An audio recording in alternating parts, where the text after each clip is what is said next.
Y ya empezamos. Bueno, cuando quieras, anda adelante.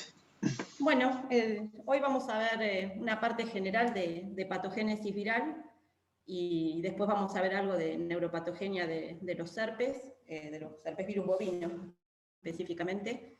Y la parte de patogénesis general está dividida en una parte que es a nivel celular y otra parte que es la patogenia a nivel del hospedador.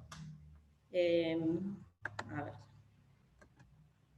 Primero, para empezar, vamos a definir algunos conceptos. Las primeras 3 o 4 diapositivas son algunos conceptos que son importantes de entender para poder seguir con el resto. ¿Y cómo definimos la patogénesis o patogenia? Por ahí lo escuchan más comúnmente como patogenia. Y son todos aquellos mecanismos que utiliza el virus para producir una enfermedad en el hospedador. Esto va desde el momento en que el virus ingresa al organismo, cómo se disemina en el organismo y llega a los tejidos para producir el daño y producir la enfermedad. Y bueno, y esto mismo también lo podemos ver a nivel de la célula, cuando el virus ingresa a la célula y produce el daño a nivel de la célula. Por eso lo dividimos, patogénesis a nivel celular y patogénesis a nivel del hospedador. Otro concepto que tenemos que definir y diferenciar, uno de ellos es patogenicidad. ¿A qué nos referimos cuando hablamos de patogenicidad? Es la capacidad que tiene el virus para producir una enfermedad. Porque hay que tener en cuenta que no todos los virus, no todos los microorganismos en general van a producir enfermedad. Muchos pueden infectar sin lograr producir el daño en los tejidos y producir enfermedad. Y hay un concepto que muchas veces lo usamos indistintamente, intercambiamos patogenicidad y virulencia, pero hay una pequeña diferencia entre los dos términos. La patogenicidad, entonces, es la capacidad que tiene el virus de producir enfermedad, y la virulencia es el grado de patogenicidad de un virus. Y la diferencia es que a la virulencia le podemos poner un valor. En el laboratorio nosotros podemos tomar una cepa de un virus, inocularla, por ejemplo, en animales de laboratorio, y determinar, por ejemplo, la dosis letal 50, o sea, cuántos ratones, cuántos animales de laboratorio mata, por ejemplo, esa cepa, y podemos asignarle un valor. También, por ejemplo, podemos categorizar las lesiones que produce, ponerle un valor a las lesiones que producen los distintos tejidos, determinar el tiempo hasta que produce la muerte. Y la virulencia además la podemos estudiar, si queremos analizar cuáles son los factores de virulencia de ese virus, podemos mutar esos genes y podemos ver si es más o menos virulento. Por ejemplo, si hablamos del virus de la rabia, el virus de la rabia es un virus de alta patogenicidad porque produce enfermedad, cada vez que infecte va a producir enfermedad, y además es altamente virulento, porque normalmente es un agente que causa una enfermedad que es fatal. Otro ejemplo puede ser el virus de la leucosis bovina.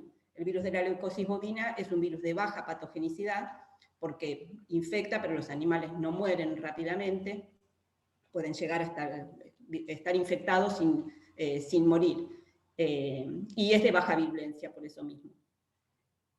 Otro ejemplo puede ser el virus de la poliomielitis. El virus de la poliomielitis en general es un virus de baja patogenicidad, porque muchos se infectan, pero no sufren enfermedad. Pero hay un porcentaje bajo de esos individuos que pueden morir. O sea, es de baja patogenicidad, pero tiene una alta virulencia para aquellos en los cuales se produce la enfermedad. O sea, son conceptos que son importantes, que en la práctica los usamos indistintamente, pero hay una pequeña diferencia. Para hablar de patogenicidad también tenemos que definir qué es el tropismo, que es bastante fácil de entender. Es la especificidad que tiene un virus por determinadas células o determinados órganos o tejidos, dependiendo de las células de estos órganos o tejidos. Y esto está dado no únicamente, pero sí es esencial que esa célula tenga los receptores específicos para el virus. Puede depender de otros factores, pero si la célula no tiene el receptor que el virus necesita, no va a producirse la infección de esa célula, no va a poder ingresar a la célula. Y, por ejemplo, hablamos de virus neurotrópicos, como pueden ser los herpes que vamos a ver hoy, virus linfotrópicos, epiteliotrópicos, dependiendo de cuál sea el tejido o el órgano específico que afecten. ¿Cuáles son los requisitos para que se produzca la infección? Porque no siempre que un agente, un virus, contacte con un hospedador o con una célula va a producirse la infección. Uno es la cantidad adecuada de virus. O sea, tiene que haber el inóculo, lo que llamamos el inóculo es la cantidad de virus inicial que llega al individuo o a la célula. Tiene que tener una concentración de virus adecuada. Si hay poca cantidad de virus, lo más probable es que no se logre producir la infección. Y también la vía de transmisión. Como sabemos, hay virus que ingresan por vía respiratoria, por vía digestiva. Si estos virus ingresan al organismo por una vía que no es la adecuada, lo más probable es que la infección no se produzca. Otro requisito para la infección viral es la presencia de células susceptibles, y esto ahora lo vamos a ver, pero está relacionado con lo que vimos recién con el tropismo. Ahora vamos a definir qué son células susceptibles, pero si el virus no encuentra estas células susceptibles, no va a producir la infección. Y otro requisito para que el individuo se infecte es que las defensas del hospedador, las defensas antivirales, estén ausentes o sean inefectivas, o puede ser que ese individuo tenga las defensas normales, pero que se trate de un virus que utiliza muchos mecanismos para evadir la respuesta inmune. O sea que estas son condiciones esenciales para que el virus logre infectar a un individuo y producir la enfermedad, la infección, perdón. Y ahora acá vamos a definir lo que hablábamos recién de células susceptibles. Y vamos a hablar también de células permisivas. Una célula es susceptible cuando tiene los receptores celulares para ese virus. Si la célula no tiene receptores, es una célula que no es susceptible, por lo tanto, ese virus no va a poder ingresar a la célula. Y también hablamos de permisividad. Hay células que son permisivas, células que son semipermisivas y células que no son permisivas a la infección. Una célula permisiva es una célula que permite que el virus ingrese, que haga todo su ciclo de replicación en esa célula y que se libere la progenie viral. Es lo que ahora vamos a ver lo que es una infección productiva. Es decir, el virus es capaz de completar todo su ciclo dentro de esa célula. Hay células que son semipermisivas, en los cuales puede producirse la infección, pero no se libera, producen, por ejemplo, menos cantidad de virus, porque no tienen todos los factores, las condiciones necesarias para que se produzca el ciclo completo. O sea, algunas partículas virales pueden liberarse, pero no tiene todas las condiciones para producir la progenie viral como en una célula que sea totalmente permisiva. Y después vamos a ver las células que no son permisivas. Y esto también depende de factores del hospedador, no solo depende del virus, sino también muchas veces la célula tiene los receptores, permite el ingreso, pero por ejemplo hay virus que son, células que son más permisivas a los virus cuando se trata de individuos jóvenes, y estas células dejan de ser permisivas en el adulto. También depende de la raza, de la genética del individuo, de la inmunidad. O sea que en la célula puede no ser siempre permisiva al virus. Pueden en determinadas condiciones ser permisivas y en otras no. Y ahora vamos a ver qué tipos de infecciones hay a nivel celular. Esto es lo que veníamos hablando recién. Y hablamos de infecciones productivas y ahora vamos a ver que también hay infecciones no productivas. Una infección productiva era lo que hablábamos recién de una célula que es permisiva a la infección viral, donde se produce todo el ciclo de replicación del virus con liberación de progenie viral.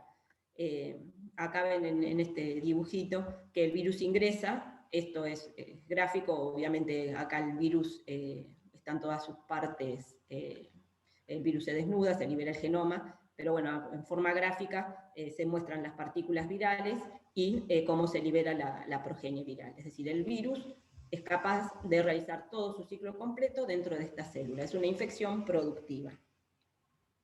Pero vamos a ver que hay veces en las cuales se produce una infección no productiva, que también la van a encontrar como infección abortiva.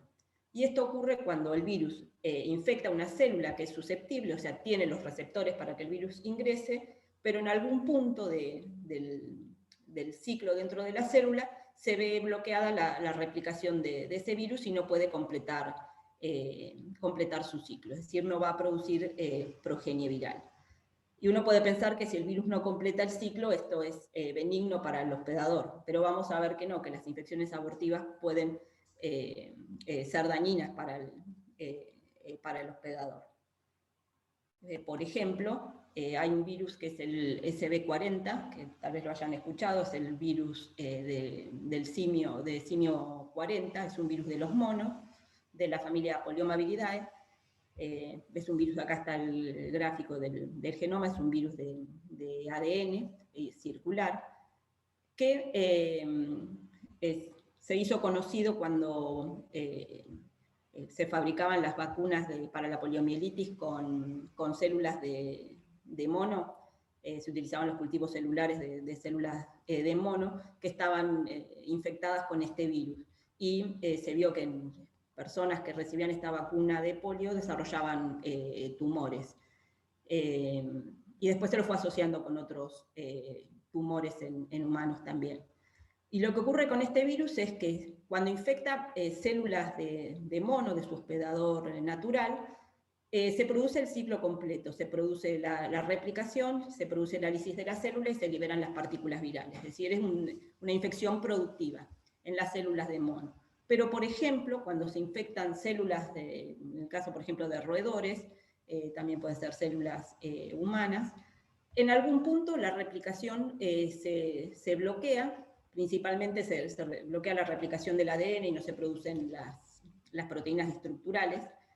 Este genoma se va a terminar integrando al genoma de la célula, y esta integración del genoma va a inducir la transformación celular.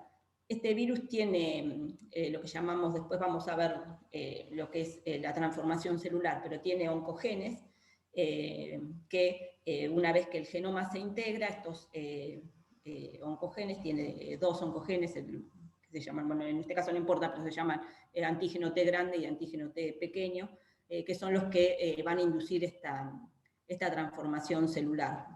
Vamos a verlo después, van a actuar sobre determinadas proteínas celulares y van a inducir la proliferación celular. Entonces, en conclusión, lo que quiero decir con esto es que no siempre que haya el virus no pueda completar su ciclo, o sea, que haya una infección que no sea productiva, va a ser benigno para la célula. En muchos casos, esa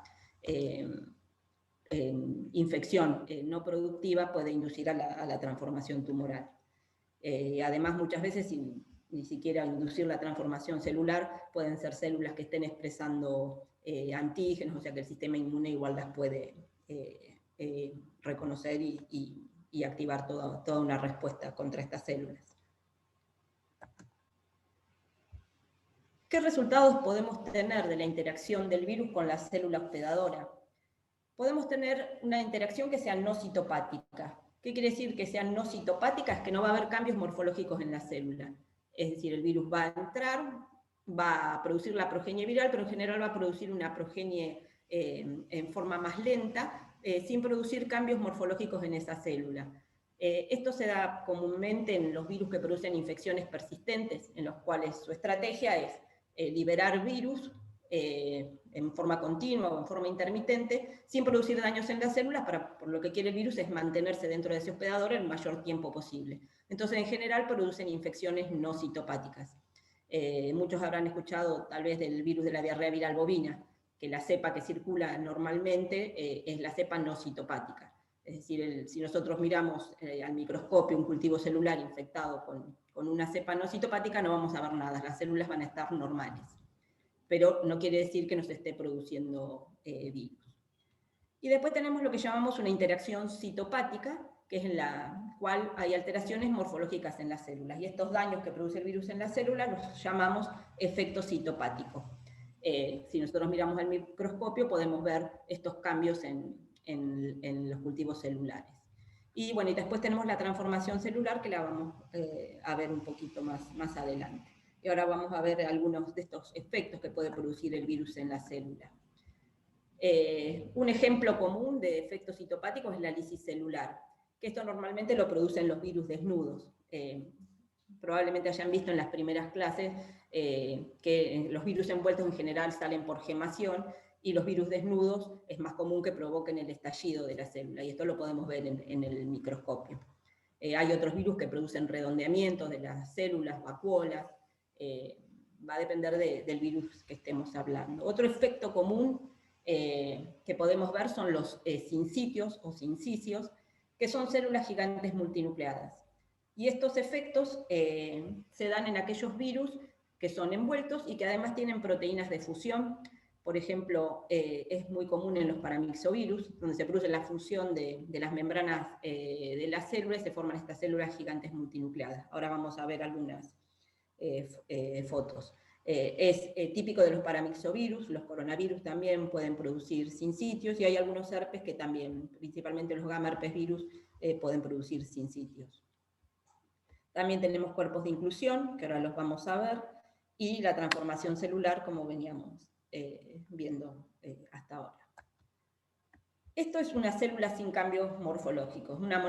Es cuando las células están así, una al lado de la otra, pegadas, hablamos de una monocapa celular. Esta monocapa celular no tiene ningún daño, puede ser una monocapa celular que no esté infectada, o puede estar infectada, por ejemplo, con una cepa no citopática. Les comento ahora, si cuando veamos transformación entendemos de lo que estamos hablando, cuando nosotros ponemos las células en una placa de cultivo, las células empiezan a crecer y se empiezan a tocar, como en este caso.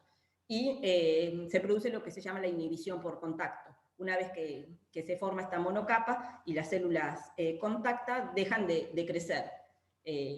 Y si llegaran a seguir creciendo, porque muchas veces se sobrecrecen, las células que no tienen lugar, digamos, se van muriendo. Esto es para que lo diferenciemos después de lo que ocurre en la transformación. Pero bueno, esto sería una capa sin ningún daño morfológico, una monocapa sin daño morfológico. Y esto es lo que ocurre, por ejemplo, cuando se forman los sincitios. Se forman estas células gigantes multinucleadas. Este es en el caso del virus de la rubiola, acá tenemos el virus de la peste de pequeños rumiantes, que es un paramyxovirus. Y bueno, en definitiva, esta célula va a ser inviable, va a terminar muriendo. Otro ejemplo de efectos citopáticos son los cuerpos de inclusión. Son típicos, por ejemplo, en el caso del virus de la rabia, son cuerpos de inclusión citoplasmáticos. Esto sería una neurona, este es el núcleo, y tenemos que los cuerpos de inclusión están en el citoplasma. Los cuerpos de inclusión generalmente son restos que quedan de la replicación viral, también puede haber restos de organelas celulares. En realidad es como basura que se acumula y bueno, luego se puede ver en el microscopio. Y también tenemos cuerpos de inclusión, en este caso intranucleares. Este es el gamma herpes virus bovino 4, que produce cuerpos de inclusión intranucleares. Generalmente vamos a observar estos cuerpos de inclusión en el lugar en el que se repliquen los virus.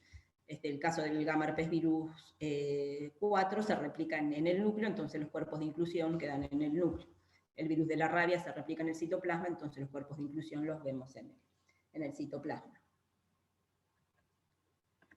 Y acá tenemos esta figura como para resumir todo lo que puede ocurrir a nivel celular cuando se produce la infección viral, el virus replica y produce sus proteínas virales. Podemos tener alteraciones metabólicas, que no lo mencionamos, pero bueno, se producen cambios bioquímicos y cambios en la fisiología de la célula. Puede haber alteraciones de los iones, del pH celular. También tenemos que puede haber lisis de la célula o fusión en aquellos virus que tienen proteínas de fusión y se forman estas células gigantes que veíamos recién. Podemos tener transformación neoplásica, los cuerpos de inclusión. Y algo que es importante y que ocurre en todas las infecciones virales es que en general se inhibe toda la síntesis de macromoléculas de la célula porque el virus la quiere utilizar para su propia replicación. Entonces, en general, por competencia, por ejemplo, con los ARN virales o por el uso de los ribosomas, se inhibe toda la síntesis celular y el virus la utiliza para su propio provecho. Y algo que hay que tener en cuenta, que puede ocurrir en muchas infecciones virales, es que muchas veces el virus no produce un daño severo a la célula, pero esta célula va a estar expresando antígenos virales y muchas veces el daño lo produce la respuesta inmune del hospedador. Vamos a ver que esa liberación de citoquinas muchas veces lleva al daño de la célula, al daño de los tejidos, sin que sea el virus el que esté ocasionando el mayor daño. Y esto creo que es todo con respecto a la patogénesis a nivel de la célula. Y ahora vamos a ver lo que ocurre a nivel del hospedador. Como dijimos, para que se produzca la enfermedad, el virus tiene que ingresar al organismo, tiene que llegar a los tejidos y dañar esos tejidos para que se produzca la signología clínica. Ustedes me dicen cuando se cansan, no sé si hacen normalmente algún descanso. No. Sigo hasta el final. Listo. Porque yo no los veo, no sé si se desmayaron o no. Bueno, entonces seguimos. Patogénesis a nivel del hospedador. Entonces vamos y para ver lo que ocurre a nivel del hospedador, primero tenemos que hablar de cómo ingresan los virus al organismo. Esto es bastante sencillo. Los virus pueden ingresar por distintas vías. Yo no voy a mencionar acá en detalle porque sería muy largo y probablemente muchos ya lo sepan, que cada una de las vías que vamos a ver tienen sus propias barreras de defensa, que el virus tiene que sortear para poder producir la infección. Por ejemplo, tenemos la vía oral, o la contaminación fecal oral, aquellos virus que producen infecciones del tracto digestivo, que generalmente son virus desnudos porque tienen que atravesar todas las barreras que le imponen el tracto digestivo, como las enzimas, las sales biliares, hay un montón el pH, que ese virus tiene que sortear, y como sabemos los virus desnudos son mucho más resistentes, entonces vamos a encontrar que muchos de los virus que producen infecciones del tracto digestivo son virus desnudos. Una de las vías más comunes, que es la vía del tracto respiratorio, que el ingreso se produce por aerosoles, y bueno, ahora con el coronavirus por suerte sabemos muchísimas cosas sin necesidad de estar estudiándolas, las escuchamos continuamente. Las partículas que son más pequeñas, sabemos que las que miden menos de 5 micras van a llegar al tracto respiratorio inferior, a los alvéolos, y aquellas que son más grandes van a quedar atrapadas en el tracto respiratorio superior.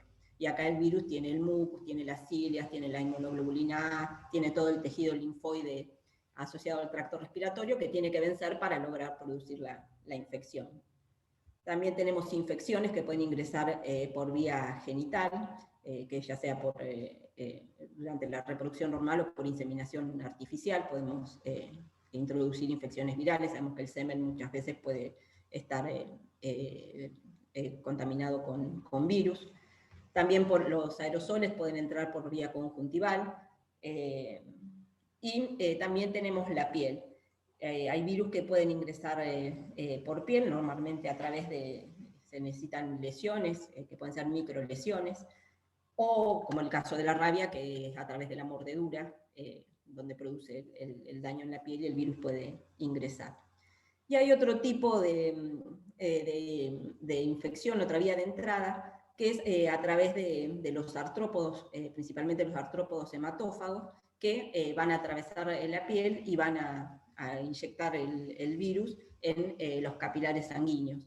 Y hay un montón de infecciones que son aquellas que son producidas por arbovirus, como por ejemplo el dengue, la fiebre amarilla, que son transmitidas por vectores. Los más comunes son los mosquitos y las garrapatas, pero bueno, la mayoría son por mosquitos, las más conocidas, en las cuales el artrópodo atraviesa la piel y inyecta el virus en el torrente circulatorio. Y ahora vamos a ver los distintos mecanismos. Ya hablamos de cómo ingresa, ahora vamos a ver cómo se disemina en el organismo. Y primero vamos a hablar de la diseminación en los epitelios, y acá hay dos cositas que hay que tener en cuenta, porque en este caso hablamos por ejemplo, del epitelio intestinal o el epitelio del tracto respiratorio, hablamos de células polarizadas, es decir, que tienen una parte apical y una parte basal. Una parte apical que generalmente da a un lumen, y en la parte basal, que va a contactar con células endoteliales y los vasos sanguíneos. Entonces, va a depender de qué tipo de infección se produzca, según cómo el virus ingrese a la célula y cómo se libere de esta célula. Si el virus ingresa por apical, como en este caso, y se libera por apical, en general lo que va a ocurrir es una infección localizada. ¿Por qué? Porque no va a alcanzar los vasos sanguíneos. Entonces el virus entra por apical y se libera por apical, sin pasar al torrente circulatorio. Esto le permite para ir infectando las células contiguas. En cambio, hay virus que pueden ingresar por vía apical, pero pueden alcanzar la parte basal de la célula y llegar a los capilares sanguíneos, y en este caso vamos a estar hablando que lo más común es que produzcan infecciones sistémicas, o sea que se distribuyan por la circulación. O sea que la diseminación en los epitelios puede ser dar origen a dos tipos de infecciones. Una infección localizada, por ejemplo en el tracto digestivo, o una infección que puede volverse sistémica. Y vamos a ver un ejemplo de infección localizada, como por ejemplo la que producen los papilomavirus. Los papilomavirus son virus que producen, lo más común que conocemos son las verrugas o papilomas, como los que vemos en este caso. También es el agente causal del HPV, del papiloma humano, que causa cáncer de cervix. Y lo que produce este virus es una infección localizada, normalmente en la epidermis. Y es localizada porque la epidermis es avascular. Los virus que llegan a la dermis, que sí es vascularizada, pueden producir infecciones sistémicas. Y acá está representado cada uno de estos genes que vemos acá con un color distinto, van a dar origen a una proteína que va a tener funciones distintas durante todo el ciclo de replicación del virus. Y el ciclo de replicación de los papilomas está muy asociado a la diferenciación celular. Por eso vamos a ver que en el estrato basal normalmente se mantiene el genoma en un bajo número de copias por estas dos proteínas, E1 y E2, que no importan en este caso, pero les digo lo de los colores para que vayamos viendo cómo se va produciendo el ciclo. En el estrato suprabasal empiezan a aparecer estas proteínas, E6 y E7, también la E5, pero estas dos son importantes porque son oncogénicas, y van a estar induciendo proliferación celular. Y empiezan a aparecer acá, en el estrato, algunas en el estrato basal, pero la mayoría se produce acá en el estrato suprabasal. Y se va a ir produciendo esa proliferación, después vamos a ver por qué se produce esa proliferación, esa transformación celular, y todo esto va a ir dando origen a estas verrugas o papilomas. Y bueno, a medida que va progresando en la diferenciación de las células, se van a ir produciendo otras proteínas, hasta que vemos acá, estas son las proteínas estructurales, L1 y L2, que van a ir formando la cápside, y el virus se va a empezar a liberar siguiendo la diferenciación de las células. Y esto lleva a esta proliferación de células que se mantiene localizada. Ese es un ejemplo entonces de una infección a nivel de la piel que es localizada. Otra forma que tienen los virus para diseminarse es por vía linfática. Un ejemplo común es el virus del moquillo canino. También hay el virus de la arteritis viral equina, también se disemina, tiene una primera etapa por vía linfática. Y esto es en general para muchos de los virus que utilizan esta vía, normalmente después terminan en la circulación sanguínea. Es como un paso previo para la diseminación. Por ejemplo, el virus del moquillo infecta los macrófagos, se replican los linfonódulos regionales, y luego por el vaso aferente de este linfonódulo termina en los vasos, llegando a los vasos sanguíneos, y se disemina dentro de estos macrófagos hacia los distintos órganos que va a afectar, produce una diseminación sistémica. O sea que la diseminación linfática normalmente es como un paso previo que utilizan algunos virus para alcanzar el torrente circulatorio. Y después tenemos la vía diseminación hematógena, que también se la conoce como viremia, o sea, la presencia de virus en sangre. Y esta es una vía muy importante porque le permite llegar a un montón de órganos y además es la vía más rápida. Si nosotros inoculamos un virus en sangre, se va a distribuir rápidamente a los tejidos por los cuales tenga tropismo. Y para hablar de viremia, primero vamos a definir lo que es viremia pasiva, porque después hay un gráfico que sigue que muestra la viremia pasiva. Viremia pasiva se denomina cuando el virus infecta una célula del sistema inmune y la utiliza para vehiculizarse, pero no se replica dentro de esa célula inmune, por ejemplo, dentro de un macrófago. Si el virus se replica dentro de la célula que lo está transportando, hablamos de una viremia activa. Y hablamos de viremia pasiva cuando el virus no se replica dentro de esa célula y lo utiliza, se lo llama, a este mecanismo se lo conoce como caballo de Troya, porque el virus va escondido dentro de esta célula sin que el sistema inmune lo pueda detectar y le permite desplazarse hacia los órganos a los que quiere llegar. Y cuando el virus se está replicando, hablamos de una viremia activa. El virus puede ir libre en la sangre, pero esto generalmente es transitorio porque está muy expuesto a los anticuerpos. Entonces normalmente intenta meterse adentro de una célula, ingresar en una célula, ya sea para quedarse escondido ahí o replicarse en esa célula, y muchos virus se absorben a las células. Por ejemplo, hay virus que se absorben a los glóbulos rojos o a las plaquetas, y esto lo hacen por un tiempo determinado también, pero les permite vehiculizarse. Por ejemplo, el virus de la lengua azul, que es un virus que afecta a las ovejas y también a los bovinos, es muy común que se absorba a los glóbulos rojos y se mantengan en estas células para transportarse a los distintos órganos. Y ahora sí, ya yendo a cómo se produce la diseminación virémica, vamos a tener que cuando el virus ingresa normalmente al organismo, tiene una replicación inicial en el sitio de entrada.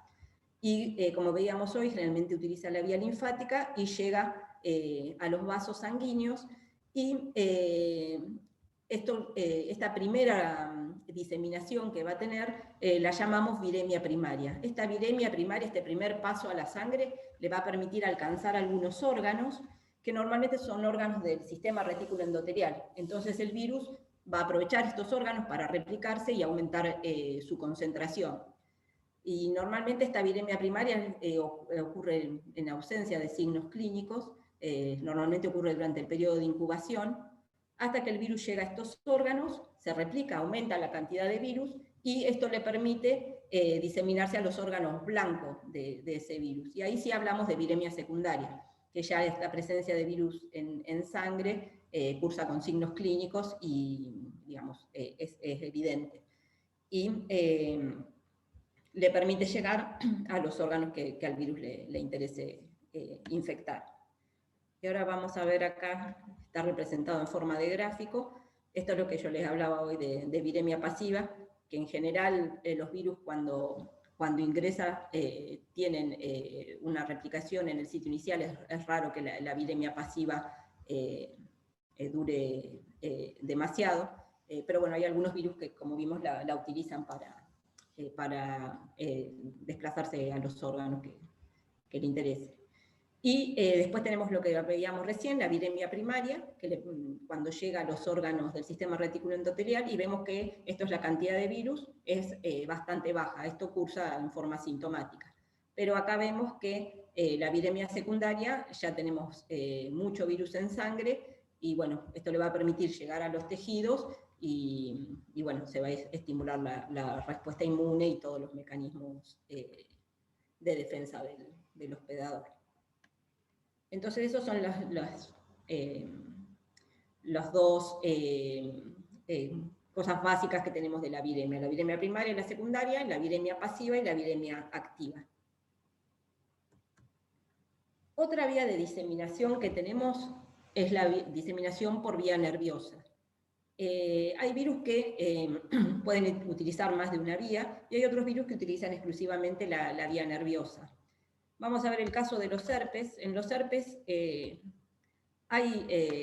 la vía más importante es la diseminación por vía nerviosa, pero también se ha visto que hay una viremia transitoria, o sea que en ciertas etapas pueden estar en la sangre, pero después los vamos a ver bien en detalle a los herpes virus. Pero bueno, una de las vías que utilizan es la vía nerviosa. Los herpes virus normalmente, hablando de los alfa herpes virus, después vamos a ver que hay distintas subfamilias, pueden ingresar, por ejemplo, por vía respiratoria. El virus se va a multiplicar en la mucosa nasal, y cuando se está replicando en estas células, va a contactar con las terminaciones nerviosas de los ganglios periféricos, y en este caso el ganglio que nos interesa es el ganglio trigémino, y después vamos a ver por qué más adelante. Pero se replica y contacta con estas terminaciones nerviosas y viaja por los axones hasta el ganglio trigémino, que ya vamos a ver que es un lugar importante en el ciclo infeccioso de los alfa herpes virus. Otros virus que utilizan la vía nerviosa, exclusivamente la vía nerviosa, es el virus de la rabia.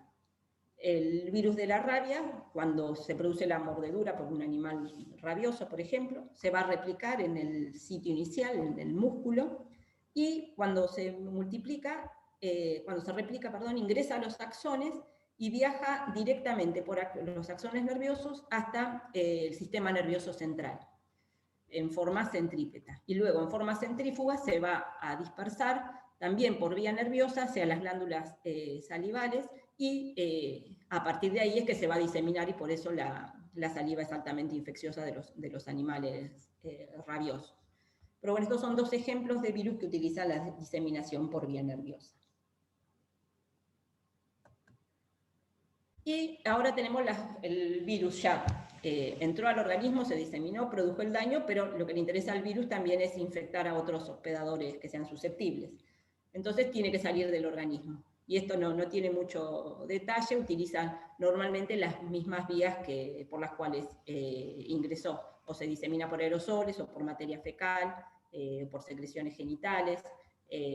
Los artrópodos, cuando toman sangre de un animal infectado, también van a transmitir esa infección a otro hospedador susceptible. O sea que las vías de salida del organismo son similares a las vías de ingreso. Y nos quedaría, para terminar con esta parte de patogénesis general, antes de llegar a los herpes virus, ver los tipos de infecciones que se producen in vivo. Uno de estos tipos de infecciones, que las conocemos todos ahora, son las infecciones inaparentes, subclínicas o asintomáticas. Son aquellas infecciones en las cuales no hay manifestaciones clínicas. Y bueno, ya todos escuchamos de los asintomáticos en las infecciones por el SARS-CoV-2. Y bueno, y también sabemos, gracias a eso, la importancia epidemiológica que tienen estas infecciones inaparentes. Después vamos a ver otros ejemplos de infecciones inaparentes. Normalmente nos damos cuenta que hay una infección viral circulando por la presencia de anticuerpos. Pero bueno, son muy importantes desde el punto de vista epidemiológico. Después tenemos lo que llamamos una infección sintomática, que son aquellas infecciones en las cuales se produjo enfermedad y se presentan todos los signos clínicos de la infección. Y tenemos distintos tipos de infecciones de acuerdo a su duración en el tiempo. Tenemos las infecciones virales agudas. En las infecciones agudas, el ejemplo más común es el del virus de la gripe, el de la influenza. Pero también los rinovirus, que son los que producen los resfríos, los rotavirus o cualquier agente que cause diarrea, por ejemplo, son infecciones virales agudas, en los cuales tenemos una alta concentración de virus, tienen un periodo de incubación cortito, se manifiestan los signos rápidamente, se produce mucha cantidad de virus, y el virus se excreta durante esta etapa, contagia a todos los individuos susceptibles que puede, o el animal muere, porque también tenemos infecciones agudas que son fatales. Por ejemplo, el ébola es una infección aguda que el individuo no sobrevive y muere, o sea, se transmite rápidamente y el individuo muere, por lo general. Y si no, el sistema inmune, por ejemplo en la gripe, en los resfríos, el sistema inmune actúa rápidamente y frena la infección. O sea, son infecciones rápidas, de curso bastante corto. También tenemos las infecciones virales crónicas. Y ahora, las que vamos a ver ahora, hablamos de las infecciones agudas, y las que vamos a ver ahora son todas las que llamamos infecciones virales persistentes, en las cuales normalmente hay un equilibrio entre el sistema inmune del hospedador y la infección viral, porque el virus, la estrategia que tiene es mantenerse el mayor tiempo posible dentro de este individuo. Y un ejemplo es la infección viral crónica. Una infección crónica conocida es la del virus de la hepatitis B, también el virus de la hepatitis C, este es el virus de la coriomeningitis linfocitaria, que normalmente en estas infecciones hay una etapa de infección aguda y luego disminuyen los títulos virales. ¿Por qué disminuyen? Porque si el virus se siguiera replicando, produciendo gran cantidad de progenie a gran velocidad, mataría al individuo, y el virus lo que quiere es quedarse dentro de ese hospedador. Entonces, lo que hace es disminuir la producción de progenie viral, generalmente es porque o infecta a un menor número de células o regula la cantidad de virus que produce. Y esto lo que hace es que el sistema inmune también esté continuamente controlando a ese virus, o sea que hay también hay un daño que va a producir el sistema inmune, porque esta infección crónica persistente va a estar constantemente estimulando al sistema inmune. Y lo que tenemos son esos picos donde se libera virus, pero el virus se mantiene por mucho tiempo en ese hospedador. Otro ejemplo que también es una infección persistente, que lo vamos a ver bien en detalle ahora cuando hablemos de herpes virus, es la infección viral latente, que también es una infección persistente.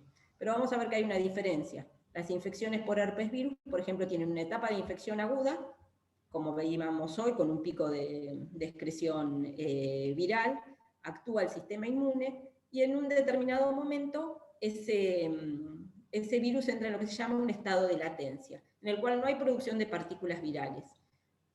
Durante esta etapa lo que vamos a tener es que es el genoma del virus que se circulariza y queda como episoma, es decir, no se va a integrar el genoma de los alfa herpes virus, no se integra al genoma de la célula, sino que queda como episoma circularizado, para que nos imaginemos queda al costado del genoma de la célula. Y durante esa etapa, al estar solo el genoma, vamos a ver que no hay producción de partículas virales, o sea, no se va a producir progenie viral. Y después este virus tiene lo que llamamos una etapa de reactivación. Cada tanto, y ya vamos a ver los factores que llevan a esta reactivación, cada tanto inicia la replicación y se excreta virus. Y generalmente esta reactivación, como ven, se produce mucho menos virus que en la etapa aguda. Entonces esto transcurre en forma subclínica. Y esto es lo que hablamos hoy de la importancia epidemiológica, porque si esto es una vaca, por ejemplo, que está durante la etapa de reactivación y está excretando virus, nosotros no nos vamos a dar cuenta, la metemos en un rodeo de animales que son susceptibles y se van a infectar, y nosotros nunca nos vamos a dar cuenta que estamos ante un animal que está excretando virus. ¿Cómo podemos nosotros ir determinando cuándo el virus entró en latencia? ¿Cómo lo hacemos en la práctica cuando nosotros inoculamos un animal en forma experimental? Vamos tomando hisopados de secreciones nasales todos los días o día por medio, y por ejemplo durante la infección aguda todos los días detectamos que hay virus en las secreciones nasales. Y de repente un día dejamos, que normalmente ocurre entre el día 10 y el día 14 después de la infección, dependiendo de qué herpes se trate, tomamos un hisopado nasal y no encontramos virus. Al día siguiente tomamos y no encontramos. Entonces sabemos que el virus entró en latencia. Si nosotros tuviéramos animales con signos, podríamos tomar un hisopado. Nosotros cuando lo hacemos experimentalmente e inducimos la reactivación, también tomamos hisopados acá y detectamos que se está excretando virus.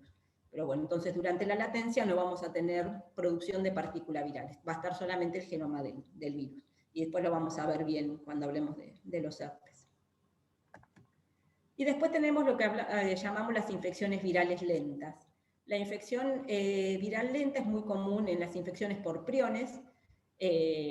Los priones los llamamos virus no convencionales, en realidad se estudian en virología, pero no tienen un genoma, son proteínas infecciosas, es solamente proteína que va a producir esta infección.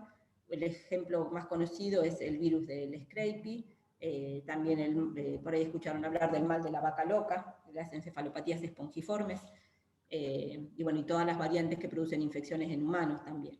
Y estas infecciones virales lentas, como ven, no tienen una etapa de infección aguda. El animal se infecta y acá pueden transcurrir un montón de años hasta que se producen esas lesiones en el sistema nervioso, esa encefalopatía espongiforme, y se empiezan a desarrollar los signos clínicos. Por eso se llaman infecciones virales lentas, porque tienen un periodo de incubación larguísimo. Y nos quedan las infecciones transformantes que hablábamos hoy cuando hablamos del virus del simio, como ejemplo, o el del papilomavirus que tiene esas proteínas oncogénicas. Estas infecciones transformantes son las infecciones que inducen neoplasias y pueden ocurrir básicamente por dos mecanismos. Uno es porque normalmente se da cuando los virus integran el genoma celular en el hospedador. En el caso de los virus de ADN hablamos los virus tumorales, como el SB40 o el virus del papiloma, y después están los virus de ARN, como el caso de los retrovirus, que integran su genoma en el hospedador. Y cuando insertan estas secuencias virales en el genoma celular, lo pueden hacer cerca de genes celulares que tienen una función en el crecimiento de la célula. Se los llama C-ONC por oncogenes celulares, que normalmente, si no son activados, no hay ningún problema. Pero cuando estas secuencias virales se insertan cerca de estos genes, los activan y se empieza a inducir la proliferación celular. Y eso lleva a la transformación de la célula. Y también los virus pueden tener sus propios oncogenes virales, como veíamos hoy, se guardan la proteína E6 y E7 de los papilomas, que son los oncogenes virales.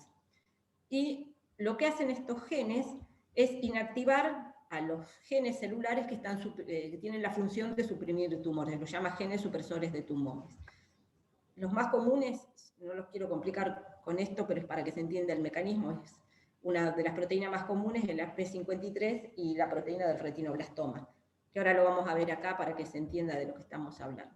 El ejemplo está también con el virus del mono, el SB40, que hoy hablamos de este antígeno T grande, que era uno de los oncogenes que tiene este virus. Y acá tenemos la proteína del retinoblastoma y sus proteínas asociadas y la proteína P53, que normalmente estos se los llama genes supresores de tumores. Y lo que hace este virus es, va a depender de los virus, pero en general el mecanismo es o inactivar o degradar a estas proteínas. Entonces estas proteínas, al ser inactivadas o degradadas, y su función es suprimir la proliferación celular, como en el caso de la proteína del retinoblastoma, o la proteína P53, la función que tiene es inducir apoptosis. Cuando esta proteína es degradada, la célula deja de morir por apoptosis, entonces al no haber muerte, ese tejido va a seguir creciendo. Entonces son las dos formas que normalmente utilizan los virus para inducir tumores. Inactivando o degradando a genes cuya función es suprimir los tumores. Y normalmente lo que va a hacer es que se produzca la proliferación celular. ¿Cómo se caracterizan las células transformadas? ¿Se acuerdan lo que hablábamos hoy de que cuando las células van creciendo se inhiben por contacto? Una célula transformada, una célula tumoral, pierde esa inhibición por contacto. O sea que empieza a crecer y se empiezan a formar focos de células. También pierde el anclaje. Lo que veíamos hoy, esa monocapa de células está pegada sobre el plástico, por ejemplo, de una placa de cultivo. En cambio, cuando la célula se transforma, puede empezar a crecer en suspensión, pierde ese anclaje y sigue creciendo en el medio, digamos, sin necesidad de pegarse a la placa. Normalmente contienen antígenos virales, tienen alteraciones en los cromosomas, y si nosotros tomamos estas células y las inyectamos, por ejemplo, en un animal de laboratorio, va a inducir tumores. Así sabemos que tenemos una célula transformada. Y bueno, como vimos, hay ejemplos de virus que inducen la transformación celular como un tipo de infección. Y ahora sí, vamos a empezar con la parte de los herpes virus. Vamos a hablar de la neuropatogenia de los alfa herpes virus bovino tipo 1 y tipo 5. Y los vemos los dos juntos, en general, Desde que yo empecé a trabajar con los alfa herpes virus, siempre los estudiamos en forma comparativa, porque son virus que son muy, muy similares, y sin embargo tienen, en la neuropatogenia hay diferencias, que es lo que nosotros estamos tratando de estudiar, de ver por qué difieren. Los dos son neuroinvasivos, los dos llegan al sistema nervioso central, pero hay ciertas diferencias en esa patogenia a nivel del sistema nervioso, a pesar de que son virus muy, muy similares. Primero, para ubicarnos, vamos a ver rápido las características y qué signos producen en los animales antes de llegar al sistema nervioso central, y después les voy a contar un poquito qué es lo que estamos estudiando nosotros para tratar de entender esas diferencias. Bueno, pertenecen a la familia Herpes viridae, a este orden Herpes virales, y hay 3 subfamilias. Las que a nosotros nos va a interesar ahora es la alfa Herpes virinae, hay otra que es la beta Herpes virinae, que en veterinaria no hay virus de interés en esta subfamilia, y después está la gamma herpes virinae. Pero la que nos interesa a nosotros son los alfa herpes virus, y cada una de estas subfamilias tiene un ciclo biológico que es bastante distinto. Pero nos vamos a centrar en los alfa. La subfamilia alfa herpes virinae afecta a un amplio rango de hospedadores. Casi todas las especies tienen un alfa herpes virus que los infecta. Tienen un ciclo de replicación corto, es decir, que si nosotros, como hoy hablamos de ese hisopado, por ejemplo, tomamos una muestra de un animal que está infectado con un alfa herpes virus, lo ponemos en un cultivo celular y en 24 o 48 horas tenemos el efecto citopático y podemos identificar que es el virus que está causando esta infección. Tienen un ciclo bastante rápido de replicación. Lo importante de la estrategia de estos virus para sobrevivir en la naturaleza es que inducen un estado de latencia. Y se acuerdan hoy que veíamos, ahora lo volvemos a ver, pero veíamos el ganglio trigémino con los nervios periféricos. Bueno, el virus llega a ese ganglio trigémino para producir latencia.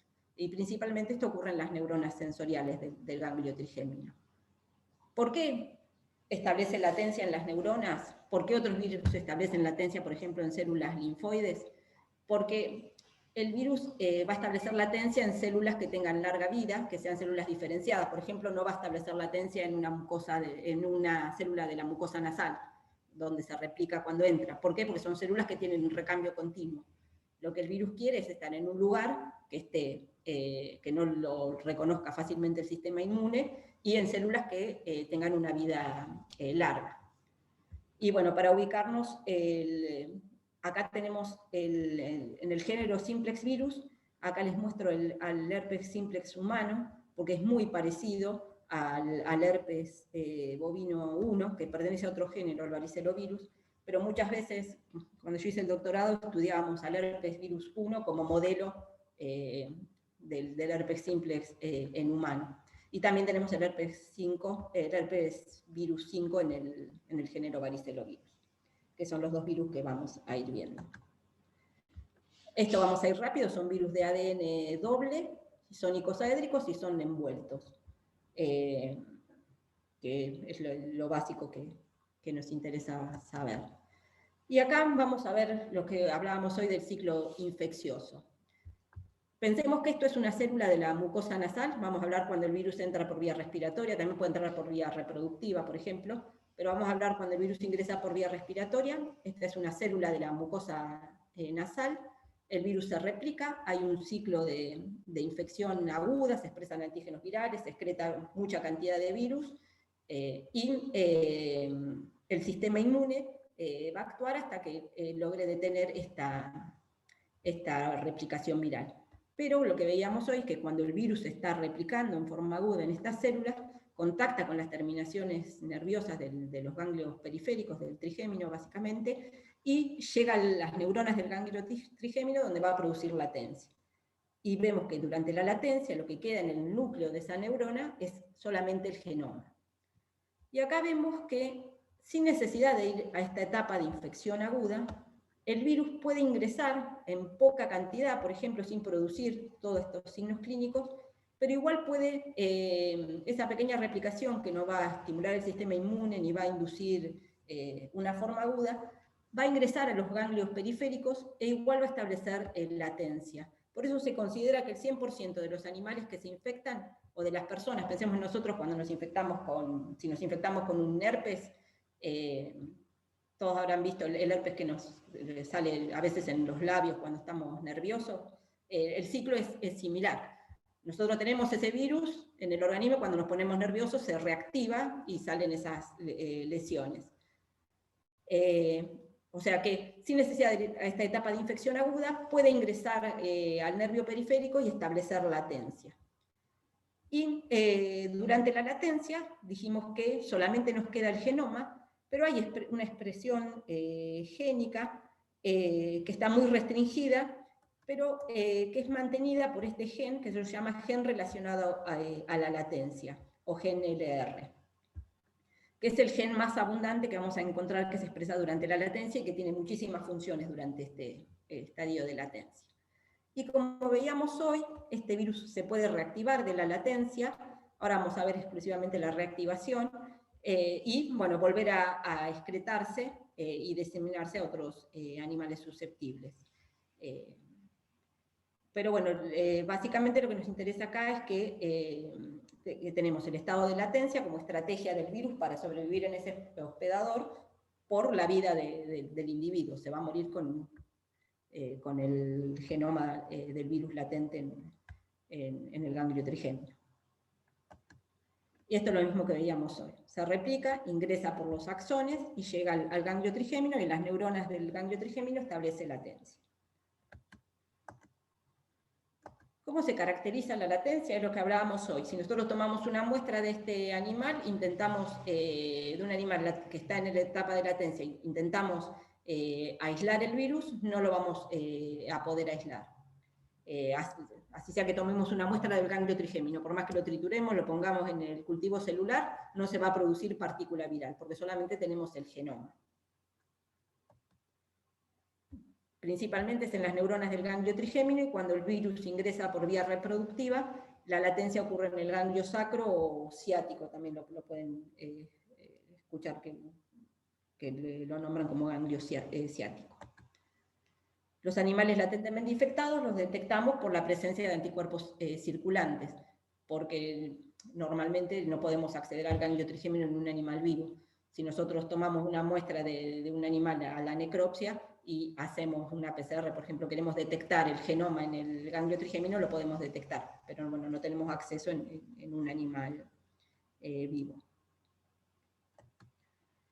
Y como veíamos hoy, la transcripción de los genes virales está restringida. Durante la latencia hay un solo gen que se produce, después vamos a ver que hay otro más, pero bueno, este es el más importante y el más estudiado. ¿Qué importancia tiene este gen durante la latencia? No vamos a entrar en muchos detalles. Acá dice que puede sufrir empalmes alternativos, es decir, que este gen da origen a más de una proteína. Los productos del gen relacionado a la latencia interfieren con la progresión del ciclo celular, y esto es importante porque produce un arresto del ciclo celular para utilizar todas las funciones de la célula para su provecho. Inhibe la expresión de genes, estos son genes líticos, o sea que no hay una cascada de genes que va a llevar a la producción, a la formación de las partículas virales.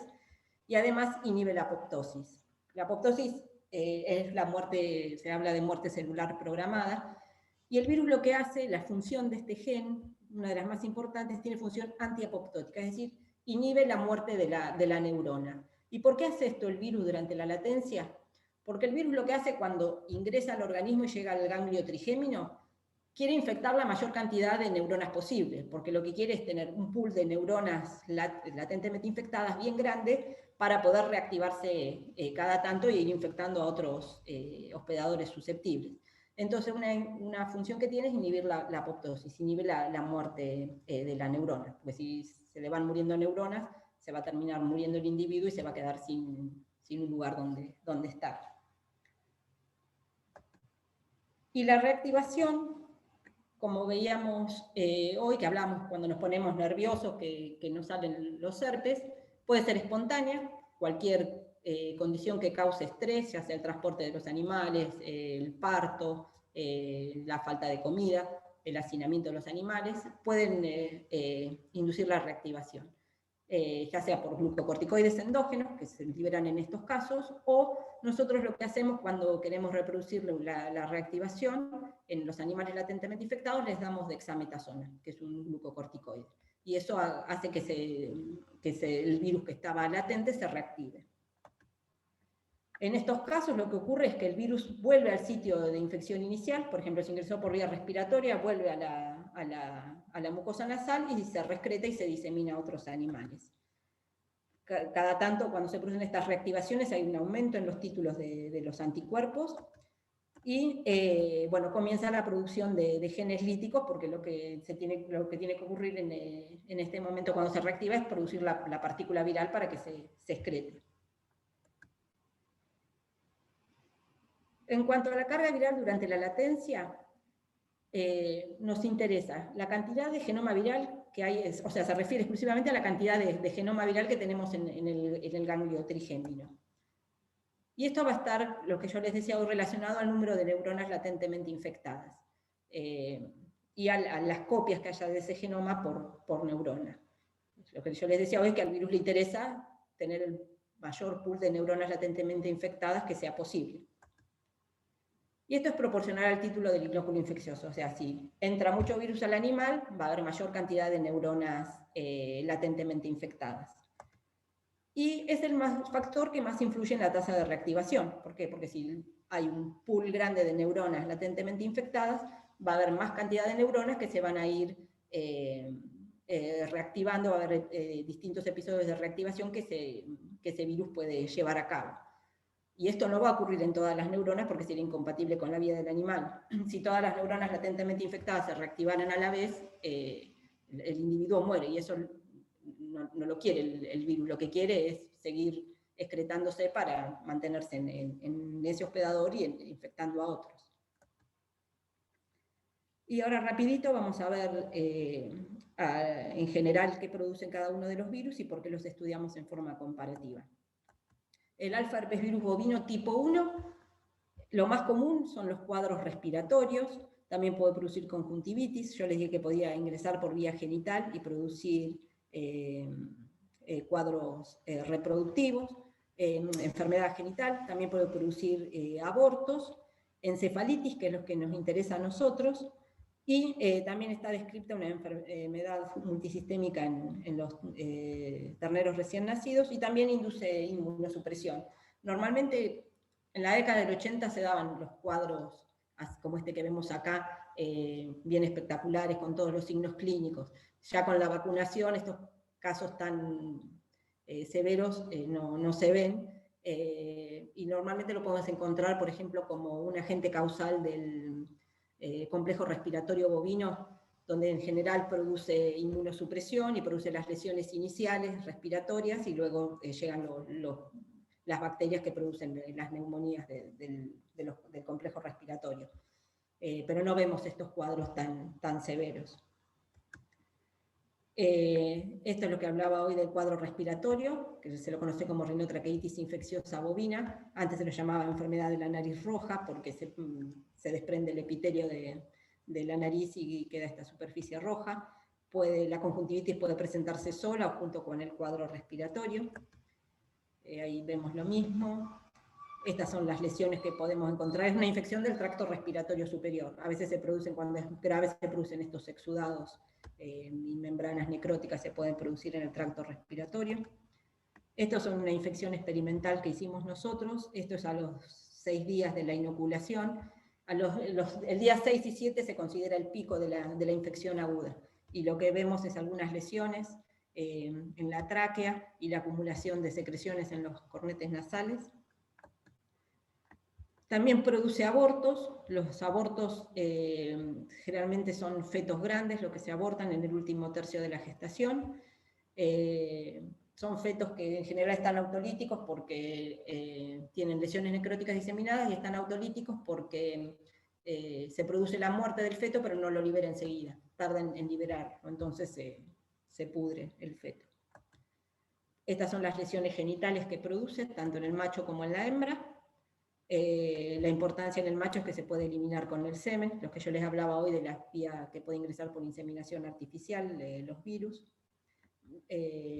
la excreción en semen se produce porque principalmente se replica en la mucosa del prepucio y del pene, no porque infecte las células en el semen, no porque vayan células infectadas y células inmunes infectadas, sino que es básicamente porque se excreta con el semen cuando se replica en el prepucio o en el pene. Y acá vamos a entrar en la encefalitis, que es lo que nos interesa a nosotros, que es la neuropatogenia. Y hoy nombramos así rápidamente que uno de los cuadros que produce el herpes 1 es la encefalitis. Y vamos a ver que el 5, el herpes virus bovino 5, es exclusivamente agente causal de encefalitis. Se describe en otros cuadros, pero lo más común es que esté asociado a cuadros neurológicos. Y el herpes virus bovino 1 induce encefalitis, pero no es tan común verlas como en el caso del herpes virus bovino 5. Entonces, y como son virus muy similares, por eso los estudiamos siempre en forma comparativa. Y esto es lo que hacemos cuando estudiamos a los herpes, en la parte encefálica. Tomamos muestras de cerebro y tomamos siempre las mismas muestras, entonces con los años podemos referirnos a los mismos tejidos y saber con cada estudio que hacemos qué es lo que está ocurriendo en cada tejido. Y tomamos de la parte frontal, de los bulbos olfatorios, de la corteza frontal y posterior, de cerebelo, y bueno, de médula, y de la parte basal del cerebro. Y lo que vimos es que el herpes 1, cuando produce encefalitis, estas son todas las regiones que les mostré recién del cerebro, de la 1 a la 11, y este es el ganglio trigémino.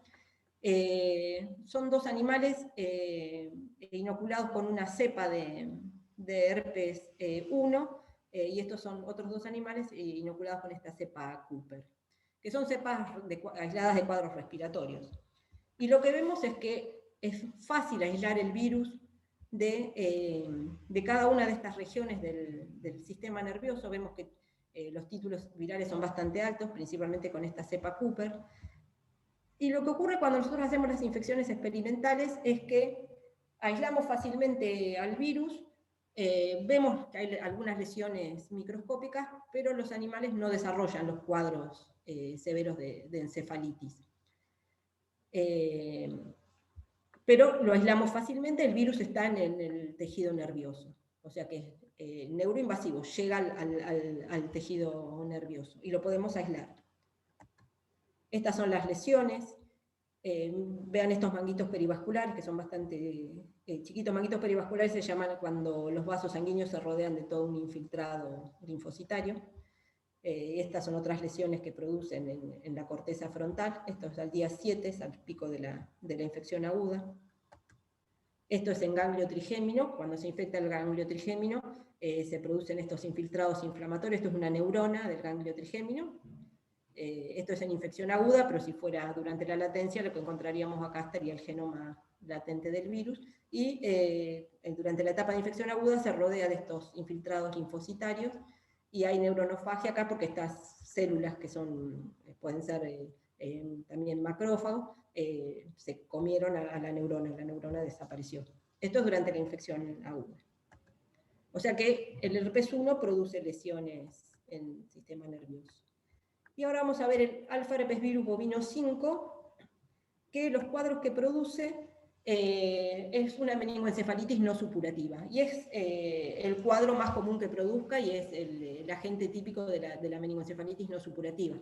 Se lo ha descrito en otros síndromes, como el herpes 1, pero siempre se lo relaciona a la meningoencefalitis no supurativa, que se da en terneros, tiene una morbilidad media, pero generalmente es fatal. Los animales, cuando se infectan y empiezan con los signos neurológicos, terminan muriendo.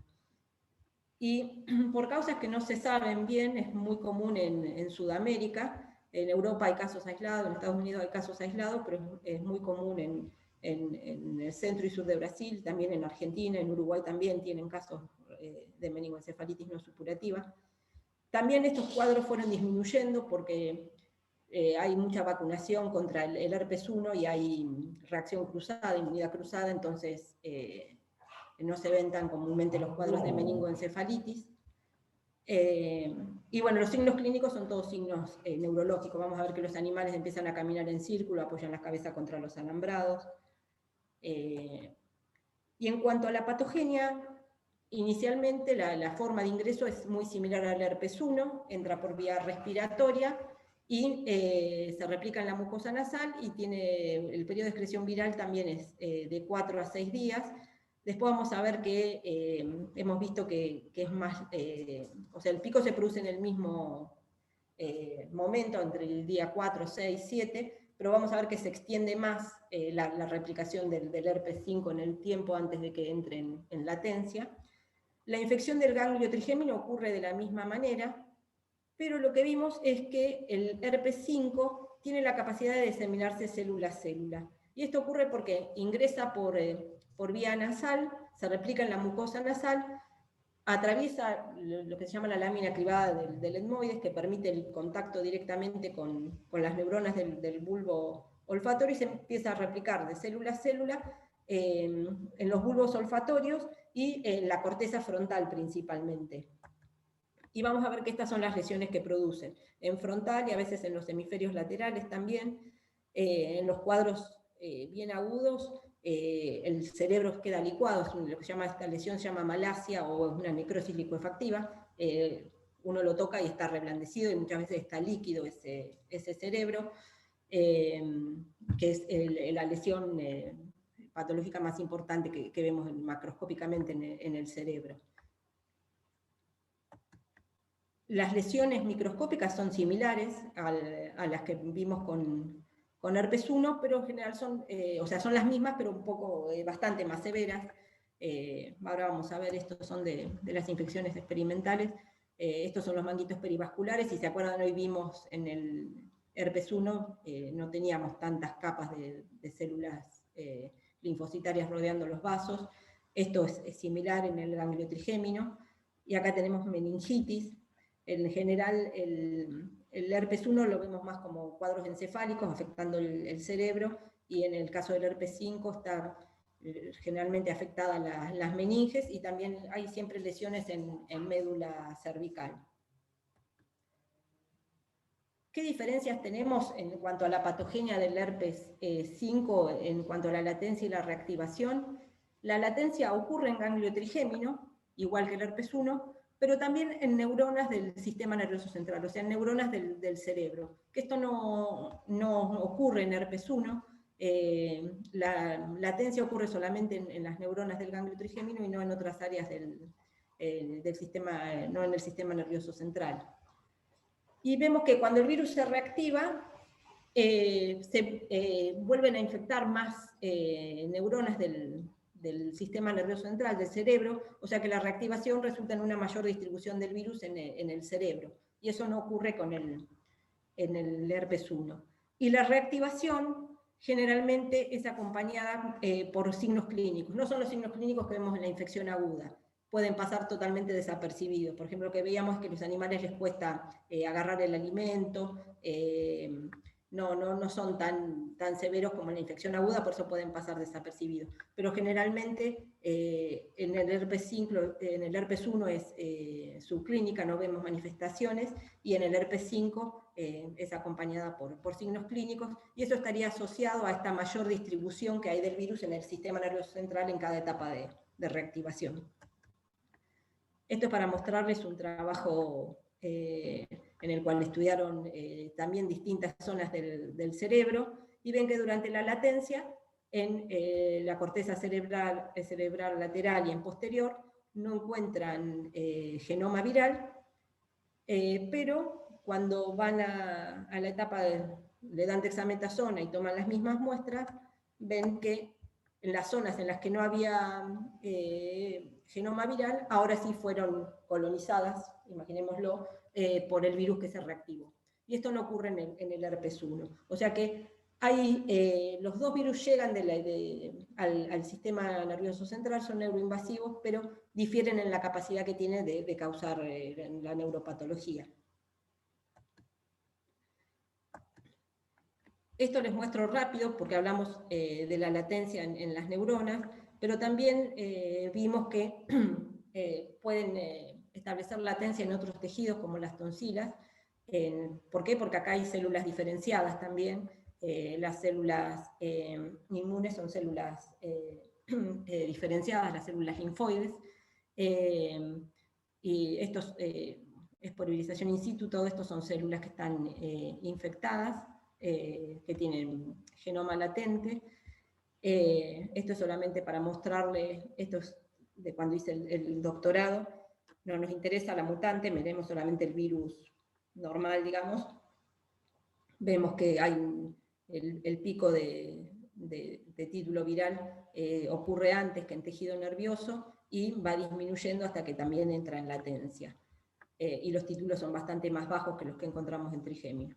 Y esto es determinación de genoma latente en las tonsilas, que hay genoma latente, hay latencia en las tonsilas, pero también con copias virales de genoma viral que son bastante más bajas que en el ganglio trigémino. Pero bueno, solamente para mostrarle que hay otros sitios de latencias, pero el más importante siempre sigue siendo las neuronas sensoriales del trigémino. Y esto acá solamente se los dejo para que vean algunas de las diferencias que fuimos viendo durante este tiempo, nosotros y otros autores también. Esto es lo que les decía hoy, la excreción viral, que es un poco más larga en el herpes 5, hasta 20 días se puede seguir excretando.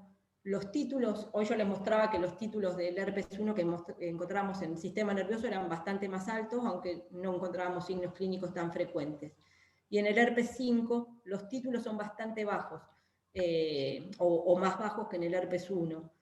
Siempre nos cuesta mucho más aislar herpes 5 de tejido nervioso, a pesar de que es el causante de estos cuadros neurológicos, y en cambio el 1, que no alcanza a producir los cuadros neurológicos tan seguido, alcanza títulos más altos y los aislamos más fácilmente.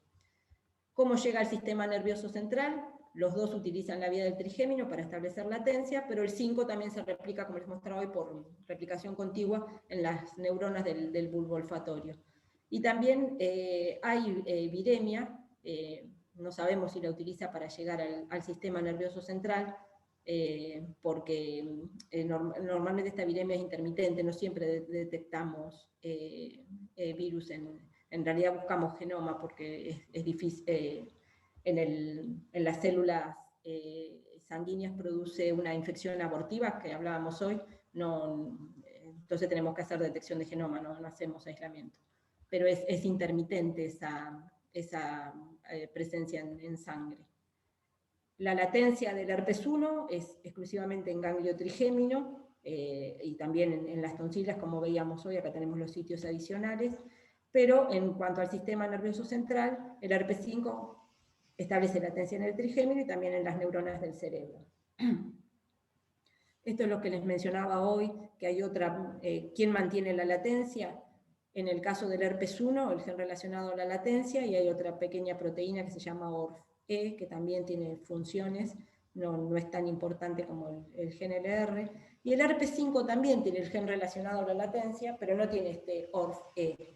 O sea que ya vamos viendo que hay ciertos factores propios del virus que están haciendo que los virus tengan distintas estrategias para mantener la latencia, al menos. Y la reactivación es lo que hablábamos recién. En el caso del 5 podemos tener algunos signos clínicos, y en el caso del herpes 1 es subclínica. Y ahora les voy a mostrar un poco, sin entrar en detalles, para que no sea aburrido, pero es para que veamos qué factores pueden estar influyendo en la patogenia de estos dos virus a nivel del sistema nervioso central y en dónde están difiriendo. ¿Cuáles son algunos de estos factores? Uno, lo que empezamos a estudiar es a nivel de la inmunidad innata. Y estudiamos los receptores tipo TOL. Los receptores tipo TOL son receptores que reconocen lo que se llama PAM, patrones asociados moleculares asociados a los patógenos. En el caso de las infecciones virales, los que reconocen estos receptores tipo TOL son el ácido nucleico, por ejemplo, y están ubicados en las membranas de los endosomas, por eso reconocen al genoma viral. porque están en el interior, en la membrana de estos endosomas, que es cuando el virus ya llega y se desnuda y se libera el genoma viral. Tenemos el receptor tipo 3, que reconoce ARN de doble cadena. Estos dos reconocen ARN de cadena simple, y el TLR9, que reconoce ADN de doble cadena. Son los que nos interesan en las infecciones virales. Entonces lo que nosotros queremos ver es cómo los componentes de la inmunidad innata funcionan durante estas infecciones con cada uno de estos virus. Y acá tenemos cada uno de los receptores que tienen función antiviral, y lo que vimos, acá tenemos infección aguda, reactivación y latencia del herpes 5, y del 1 en ese momento no teníamos material, muestras de latencia, así que tenemos los resultados de infección aguda y reactivación. Y rápido, sin entrar en detalles, acá les muestro que en el herpes 5, durante la infección aguda y la reactivación, hay un aumento en la expresión del ARN del TLR3, y en la reactivación también del 5 hay aumento del TLR7. En el caso del 1 hay también diferencias significativas, pero si ven los niveles son mucho más bajos que en el caso del 5. El TLR8 en la reactivación del 5. En ganglio trigémino no encontramos nada. El ganglio trigémino es el que está en color negro. Estos son distintos sectores del sistema nervioso central. Este es el control, esto es corteza olfatoria, corteza frontal, corteza lateral. Y en negrito el ganglio trigémino. Solamente encontramos que en ganglio trigémino hay activación del TLR9 en la infección aguda por herpes 5. Y acá en el TLR3 nos interesa esto. ¿Por qué? Porque hablamos del herpes simplex en humanos, que es muy parecido, que también produce cuadros de encefalitis, es muy grave en los bebés recién nacidos. Y en el caso del herpes simplex, se asoció a la encefalitis, a estos cuadros de encefalitis, con una deficiencia de TLR3. Y acá lo que vemos es que el herpes 5 está produciendo un incremento en la expresión de TLR3. O sea que estos virus están, de alguna manera, aunque son muy parecidos, tienen mecanismos distintos para regular la latencia. Otra cosa que vimos, que quisimos estudiar, es la regulación del ciclo celular en la infección por estos dos virus. Y lo que estudiamos fueron las ciclinas, que son componentes que regulan el ciclo celular cuando se asocian a estas quinasas, que no es importante ahora, pero lo que hicimos fue analizar la ciclina E, la ciclina A y la ciclina B principalmente. Ya teníamos el antecedente de que el gen relacionado a la latencia tenía ciertas funciones sobre la ciclina A en el caso del herpes 1. Lo que hace el virus es bloquea la ciclina A, entonces produce un arresto del ciclo celular, queda detenido acá en G1. Entonces el virus aprovecha todos los componentes que necesite en esta etapa de detención del ciclo celular. La ciclina B se produce antes de que la célula entre en mitosis, y pensemos que en este caso vamos a estar hablando de neuronas. Entonces cualquier alteración que se produzca en los niveles de estas ciclinas puede llevar a la neuropatología, a alteraciones en las neuronas, porque las neuronas no deberían entrar en mitosis ni sufrir ninguna alteración de estos componentes. Y esto también lo hicimos en cerebro, pero les voy a mostrar en ganglio trigémino porque es donde mayormente encontramos las diferencias. Acá tenemos la ciclina A, la ciclina E y la ciclina B. Si vamos a la ciclina B, vemos que el 1 y el 5, esto es el control del animal que no está infectado, el ganglio trigémino no infectado, esto es herpes 1. No, le estoy diciendo al revés. Esto es durante la infección aguda, esto es durante la latencia, esto es durante la reactivación. Y esto es herpes 1, y esto es herpes 5, y este es el no infectado. Como vemos, en el no infectado no hay expresión de la ciclina B. Y en el caso del 1 y el 5 hay cierta expresión, pero no es significativa. Y vamos a donde están las mayores diferencias. Acá vemos la ciclina A durante la infección aguda por herpes 1, que alcanza niveles altísimos, y esto no ocurre con la infección aguda en el herpes 5. Pero sí hay un aumento significativo de la ciclina A en ganglio trigémino durante la etapa de latencia. Y esto es una diferencia importantísima, porque hoy yo les comenté que veíamos, que sabíamos antes de hacer este estudio, que el herpes 1, por medio de su gen relacionado a la latencia, de esa proteína, bloquea o inhibe a la ciclina A. En cambio, en el caso del herpes 5 se produce un aumento en la expresión de ciclina A. Y bueno, en la ciclina E hay ciertas diferencias también en la infección aguda y también aumentan durante la latencia del herpes 5. O sea, sin ir a los detalles, lo que estamos viendo es que estos dos virus utilizan mecanismos muy distintos para mantener o inducir la latencia. Y se sabe que hay diferencias estructurales en el gen relacionado a la latencia de cada uno de estos virus, que probablemente por eso tengan distintas funciones. Esto es solamente para mostrarles que además de los receptores tipo TOL, que son los que vemos acá, analizamos durante la infección aguda algunos otros componentes de la inmunidad innata, como son las catelicidinas, los interferones tipo 1, el interferón beta, y esto es ganglio trigémino. Y vemos que hay ciertas diferencias en la expresión de los componentes de la inmunidad innata, por ejemplo el TLR9 que veíamos hoy, que se estimula en ganglio trigémino. También estudiamos el interferón lambda en la infección por herpes 1 y 5. Acá no se los muestro eso, pero por ejemplo vemos que durante la latencia del herpes 1 hay muchísima producción de interferón lambda, que estaría colaborando a mantener esa latencia, y eso no ocurre en la latencia del herpes 5. Y esto es durante la reactivación, que por supuesto hay menor estimulación de todos los componentes de la inmunidad innata y de los componentes del ciclo celular, porque la cantidad de virus que se produce es mucho menor. Y ya estoy terminando, así que no desesperen. Otros factores que estudiamos involucrados en la patogenia del herpes 1 y el 5 es la apoptosis. Como yo les decía hoy, los virus en general quieren inhibir, estos virus que llegan al ganglio trigémino, es inhibir la apoptosis para tener un mayor pool de neuronas latentemente infectadas. Esto acá es en cultivo celular.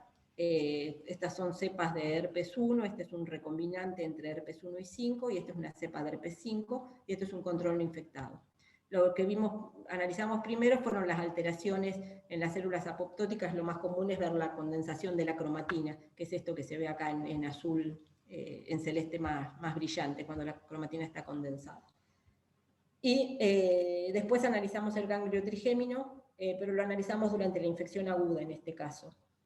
Y lo que vimos en general es que el herpes, tratamos de contar las células que tienen características apoptóticas, tanto en tejido como en cultivos celulares, y lo que vimos es que el herpes 5 induce siempre menos niveles de apoptosis que el herpes 1.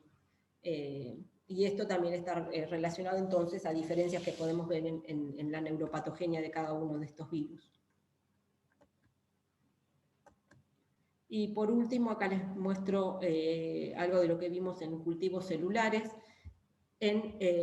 usando células de neuroblastoma, que son células neurales humanas que son susceptibles a la infección tanto por herpes 1 como por herpes 5, pero y que en realidad es un modelo útil para estudiar muchas de las cosas que queremos estudiar y que no queremos hacer en animales para no hacer inoculaciones experimentales, que bueno, sabemos que no es lo mismo, pero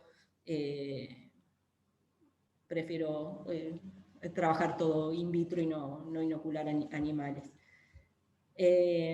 Vemos que las cepas de herpes 5, principalmente que es una cepa aislada de campo, este es el recombinante que les comentaba hoy. Esto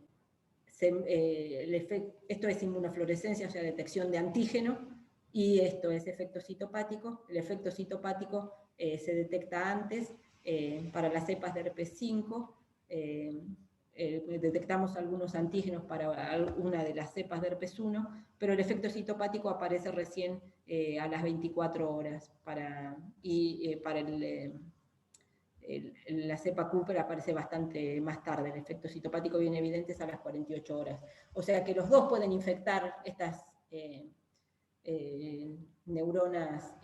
células neuronales in vitro, pero el herpes 5 las infecta más fácilmente. Estos son, hoy que hablábamos de efectos citopáticos, este es un ejemplo de efecto citopático del herpes 5 en las células de neuroblastoma. Este es el recombinante que produce lo que diríamos un efecto intermedio entre los dos, y esta es la cepa Cooper. Y esta es una célula no infectada. O sea que es más evidente siempre el efecto citopático de las cepas de herpes 5. La producción de virus en estas células, la liberación de virus es mucho más alta. Esta es la cepa 97613 de herpes 5, es mucho más alta en el caso de herpes 5 que de herpes 1 en estas células neuronales. Y esto lo que estudiamos acá es la producción de placas de lisis, porque hay una asociación directa entre el tamaño de las placas que producen en cultivo y la diseminación que hay de célula a célula, y también con el poder lítico de estos virus, o sea, con la facilidad que tienen para crecer en estas células. Y si bien hay diferencias significativas entre todas, vemos que las cepas de herpes 5 y el recombinante natural, principalmente el recombinante natural, producen los tamaños de placa más grandes. Entonces acá les dejo un resumen de algunos de los factores que pueden estar interviniendo en las diferencias en la neuropatogenia de herpes 1 y herpes 5, como pueden ser los componentes de la inmunidad innata, los receptores tipo TOL, el interferón tipo 1 y tipo 3, las catelicidinas, o sea, son todos componentes de la inmunidad innata que vimos que siempre hay diferencias entre el 1 y el 5, pensando en que la respuesta inmune puede estar colaborando a las diferencias que hay en la neuropatogenia de cada uno de los virus. Vemos que modulan en forma distinta la apoptosis y también que regulan en forma diferencial a los componentes del ciclo celular. Y todo eso puede estar contribuyendo a las diferencias en neuropatogenia. Y creo que eso es todo. Acá les dejo mi email por si tienen cualquier consulta o quieren preguntarme algo y no se animan a preguntar ahora, me pueden escribir, no hay ningún problema. Y bueno, espero que estén del otro lado todavía, porque Estamos acá, sí. sí, no se desmayaron. Bueno, Sandra, muchísimas gracias. La verdad que a mí me gustó mucho la presentación. Espero que todos hayan también aprovechado. Hay unas preguntas en el chat que si te parece las podemos leer. Sí. A ver, voy para arriba acá. Bueno, la primera dice, bueno, buenas tardes, dejo algunas preguntas para el profesor. ¿Los virus no citopáticos causan daño a las células en el huésped en una infección natural? O sea, ¿son citopáticos en el animal pero no en los cultivos? Porque no entiendo cómo causan la enfermedad si no son citopáticos. Gracias. Esa es una pregunta. Sí. Los virus no citopáticos lo que producen es, no vemos morfológicamente una alteración en la célula, pero sí van a producir alteraciones metabólicas en esa célula, van a ir liberando virus, nada más que los van a ir liberando de a poco para no dañar esa célula. Pero en definitiva sí, en determinado momento de la infección, por ejemplo, los más comunes en el caso del virus de la diarrea viral bovina, que en realidad Creo que se refiere a eso, capaz. Sí, la cepa no citopática sabemos que es la más común que esté circulando y es la que produce los abortos, todos los trastornos reproductivos. O sea que en definitiva termina produciendo una lesión. Pero lo que hace es retrasar esa alteración morfológica en la célula para poder persistir en el animal. No sé si se Bien. Y seguramente, Sandra, como comentabas, el efecto del sistema inmune sobre esa célula infectada, ¿no? Que la lesión también la puede causar el daño en la célula en ese caso. Sí, hay algunas infecciones que es muy común en estas infecciones persistentes, que se forman estos complejos antígeno-anticuerpos que terminan depositándose en los órganos, en los tejidos, y la lesión, que es bien severa, la producen estos depósitos de complejos antígeno-anticuerpos. Ahí va. O sea, como decías, el daño lo causa el propio sistema respondiendo a esa infección. Otra pregunta dice, ¿cómo viaja el virus de la rabia por los axones nerviosos y si se multiplica en las glándulas salivales? Sí, se replican las glándulas salivales y es por eso que se excreta y la concentración en saliva es muy alta. Por eso que normalmente no se toma una muestra de saliva del animal, sino que se corta la cabeza cuando el animal está muerto y se envía el cerebro por el riesgo de tomar la saliva como muestra. Y viaja intraaxonalmente. Por los axones, digamos, se sabe, yo ahora no me acuerdo exactamente, pero si es 1 milímetro por hora que va viajando, o sea, la llegada al sistema nervioso central va a depender del lugar donde esté, por ejemplo, los nenes, la rabia es más grave, porque normalmente un perro rabioso los alcanza a morder a la altura de la cara, entonces está muy cerca del sistema nervioso central, entonces el viaje por los axones es mucho más corto el trayecto y por eso hay menos tiempo, digamos, si se quiere hacer algún tipo de intervención. Pero Sí, viaja intraaxonalmente. sí, ahí va, bien. Tiene los receptores de acetilcolina que permiten el ingreso a las neuronas. Ahí está. Seguimos para abajo. Bueno, acá Daniela comenta sobre la vaca loca en Brasil que está causando ruido en América Latina en general. Sí. Esperemos que se resuelva pronto. Sí, que no sea nada. Sí, creo que es una típica como hace pocos años hubo y capaz que desde el punto de vista sanitario no es tan grave. No. Acá una pregunta, me surgió una pregunta, dice Nadia, si este virus inhibe la apoptosis neuronal, ¿no puede servir como tratamiento para Alzheimer? No sé cuál fue el virus que estaba mostrando en ese momento. De los herpes debe estar hablando. De los herpes, va, sí. En realidad de los herpes que pregunté. Sí. Ahí va. En realidad no sé decirte exactamente si los herpes se están usando para el tratamiento del Alzheimer, pero hay muchas enfermedades en las cuales se están usando muchos virus para tratamiento de infecciones por estos mecanismos que tienen. Por ahí no, obviamente no el virus entero, pero por ahí, por ingeniería genética, ciertos genes que están relacionados a esta inhibición de la apoptosis, o virus que son oncolíticos, que se los usa para el tratamiento de tumores. Pero no sé decirte exactamente si para el Alzheimer. Bien. Es una buena idea, por lo menos que propone Nadia, como para buscar y leer. Buscar una solución. Después otra pregunta dice, durante la latencia en los herpes, ¿lo que hay es genoma completo desnudo en núcleo de las neuronas?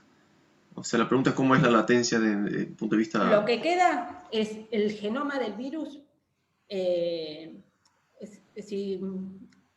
Vamos a hacerlo comparativo con los retrovirus para que se entienda. Los retrovirus se integran, o sea, cortan un pedacito del genoma de la célula y se insertan en el genoma celular. En el caso de los herpes virus, lo que queda es el genoma, ese ADN, se circulariza y se asocia a histonas y queda lo que se llama en forma de heterocromatina, que es bien densa. Entonces es como que está restringida cualquier actividad que quiera tener ese genoma y solamente lo único que se expresa es este gen relacionado a la latencia. Pero se lo llama episoma, es el genoma circularizado asociado a histonas, fuera, no integrado al genoma de la célula. Bueno. Es como si quedara en un costadito, yo siempre lo explico así para que se imaginen al costado del genoma de la célula. No se mete con el genoma celular. Capaz que la duda era si por la expresión de genes en ese estado de latencia, ¿no? Que no se forman partículas virales, pero sí está el genoma, digamos. Sí, exactamente. ¿No? Después otra pregunta, según la imagen anterior de las tonsilas, dice Mago. Según la imagen anterior de las tonsilas, ¿los virus se multiplican entonces durante la latencia? Creo que mostrabas el herpes 5. Lo que le mostré en las tonsilas era de herpes 1 y 5, pero yo no les expliqué. Uno de los gráficos, ahora si lo pongo otra vez tengo que compartir la pantalla de vuelta, pero si se acuerdan había un gráfico donde teníamos los títulos virales, eso capaz que no lo dije, es durante la infección aguda, cuando se replica. Y después hacia el final, hacia el día 10, día 14, entra en latencia y deja de replicarse. Y el otro gráfico que tenía abajo era la cantidad de copias de genoma que hay durante la latencia. Eso sí es copias de genoma, no Ahí va, particularidades. no es la expresión del virus. No. Bien de bien. Bueno, después felicitaciones, excelente clase, muchas gracias. Gracias. Buenísima clase, doctora, muy bueno, muchas gracias, gracias. Buenísima la clase, muy clara, muy linda. Bueno, ahí tenemos varias, muy Bueno, obrigado en gracias. portugués y en español, bueno. Hay muchos agradecimientos. Y acá hay una pregunta más. Dice, ¿se podría detectar animales con infección latente mediante la evaluación de la expresión del gen LR por PCR en tiempo real? Se podría, el problema es, por eso buscamos también latencia en las tonsilas, siempre pensando en alguna metodología de llegar en el animal vivo más fácil a las tonsilas. El ganglio trigémino es inaccesible en un animal vivo. Sí o sí hay que necropsiarlo. Por eso, normalmente para la latencia se utiliza serología, o sea, cualquier animal que tenga anticuerpos, sabemos que está o va a estar latentemente infectado. En el animal vivo no hay muchas opciones, por eso se empezó a buscar en otros tejidos que por ahí fueran más fáciles de acceder, que es una biopsia de tonsila, por ejemplo, que tampoco es práctico. Pero no hay metodologías para... Bien. La otra pregunta, perdón, la otra pregunta, Sandra dice, ¿el herpes 5 se elimina por la vía respiratoria? Sí, también lo buscamos en secreciones nasales, las vías son las mismas que el herpes 1. Bien. Después, excelente presentación, gracias por compartir los resultados de estas investigaciones de virus que circulan en la actualidad en el continente. Excelente presentación, excelente, muchas gracias, muy obrigado, excelente clase, muchas gracias, muchas gracias. Una cosa interesante que me vino a la mente, Sandra, cuando leía esto que comentaba Diana sobre la circulación de estos virus en la región del continente, es que interesante cómo el herpes 5 es como nuestro, ¿no? Es latinoamericano, o sea, está en nuestro continente. Sí, no se sabe en realidad las causas por las cuales es más frecuente en Brasil, en Argentina, en Uruguay, en todo en América del Sur. Claro. Tiene que haber alguna condición, algún factor o ambiental o sanitario de manejo que está influenciando que sea mucho más frecuente, pero en el resto del mundo son casos aislados, no se sabe. Es interesante.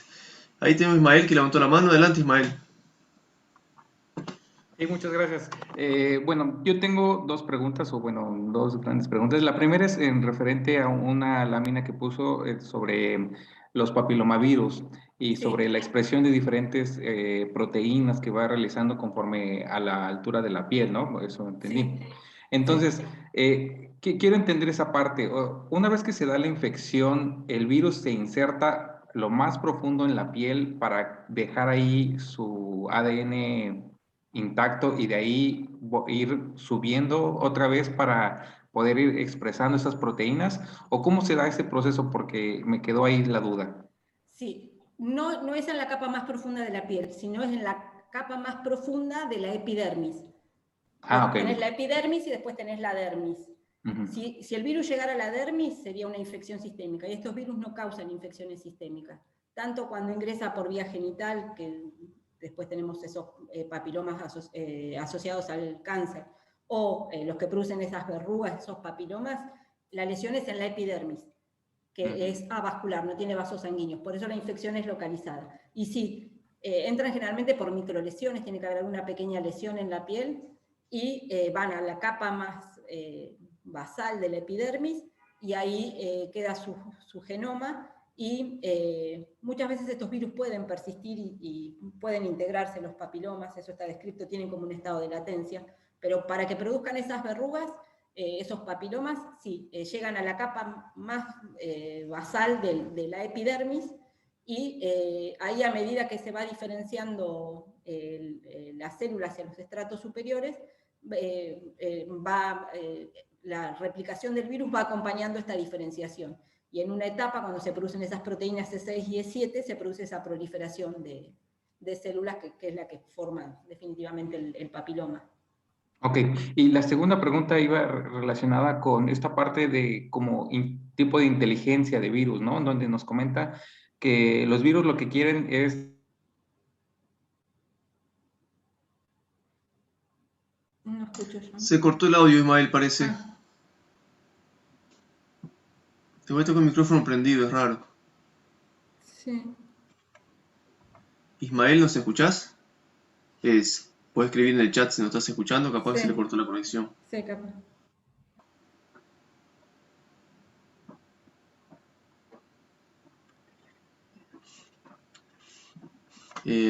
Pasamos a la siguiente pregunta, Sandra, y volvemos después con Ismael Sí, cuando se solucione el micrófono. Mara, adelante Mara. Sí, es exactamente lo mismo que preguntó Ismael en primera instancia y que tú acabas de explicar. El virus se va a la capa basal, que es la única proliferativa. A partir de ella, o sea, se disemina con, digamos, lo que es la migración de las células en su maduración. Exactamente. En las células troncales, digamos, esas que son una sola capa, el virus se va, digamos, en las que van a madurar, o quedan también en las troncales para seguir dividiéndose y dar nuevas células con virus y quedan como troncales ya.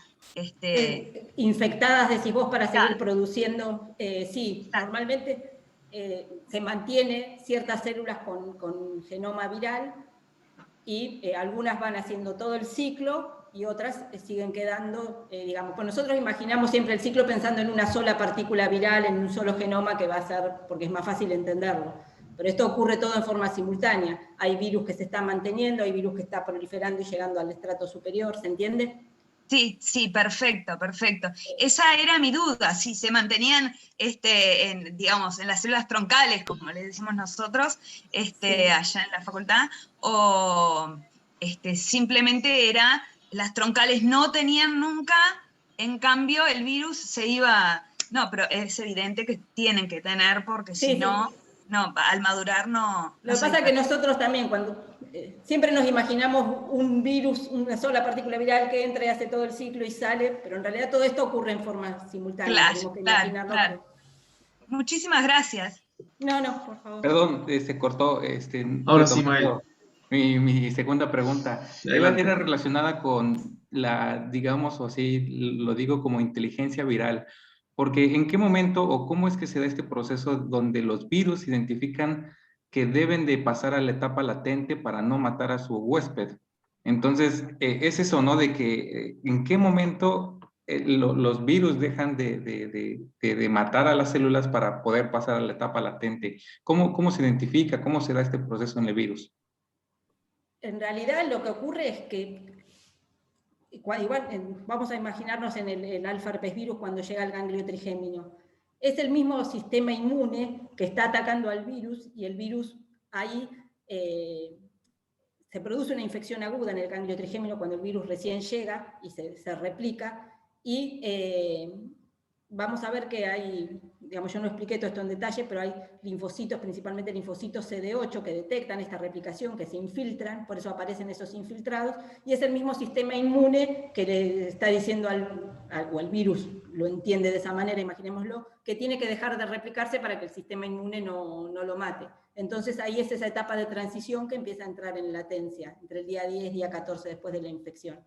¿Se entiende? El virus llega al ganglio trigémino, tiene una replicación aguda primero, se está replicando la partícula viral, pero el sistema inmune lo empieza a atacar. Entonces el virus dice, me tengo que quedar acá, no tengo que matar a este hospedador, este es mi lugar donde me voy a quedar, y ahí deja de producir partículas virales y empieza a entrar en latencia. Ah, ok. ¿Se entiende? Es el control del sistema inmune más que nada. Sí, entendido. Probablemente muchas gracias. haya factores virales que no conocemos, obviamente, pero lo más común es que sea el sistema inmune. Excelente clase, muchísimas gracias. No, gracias a ustedes. Bien, gracias Ismael. ¿Alguna pregunta más? Yo, Sandra, tengo una pregunta metodológica que Sí. quisiera preguntarte cómo lo hacen. Porque vi que vos mostrabas cuando hacías la infección y tomabas muestras del sistema nervioso en diferentes partes, después Sí. mostrabas las cargas virales que había en el tejido, ¿no? Y creo ver que decía, la cuantificación era por o sea, las Titulación partículas, viral. titulación Sí, viral por método TCD50, ¿no? sí, Ustedes tomaban muestras del tejido, porque claro, yo imagino que uno habría que primero aislar el virus para después poder hacer una titulación. Pero en este caso, si aislás primero, perdés la referencia a la carga sí. viral inicial. Claro, lo que se hace es inoculás la célula y cuando aparece el efecto citopático, titulás en ese momento, no lo dejás que siga creciendo. O sea, en general lo que se hace es a la primera aparición de efectos citopáticos, porque si no, no tenés forma de... Claro. O lo haces en forma ciega, sino, digamos, sin ver si hay efecto, pero te lleva como más tiempo porque por ahí estás titulando órganos o tejidos que no tienen virus. Sí, sí. Lo puedes hacer de dos formas. La forma más práctica es lo pones en el cultivo y cuando ves que apareció un poquito de efecto, lo levantás el sobrenadante y titulás.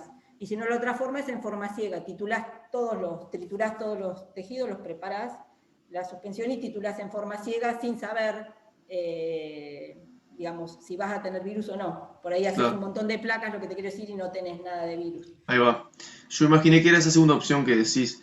Pues la otra también sería infectar y cortar en un momento determinado, o sea, para todas iguales, tantas horas de infección, y ahí ver cuánto hay de título, ¿no? Para que sea un poco más objetivo y no sea tan subjetivo la observación del efecto histopático en el cultivo. Sí, porque ahí vas a tener siempre un poco más de partículas virales.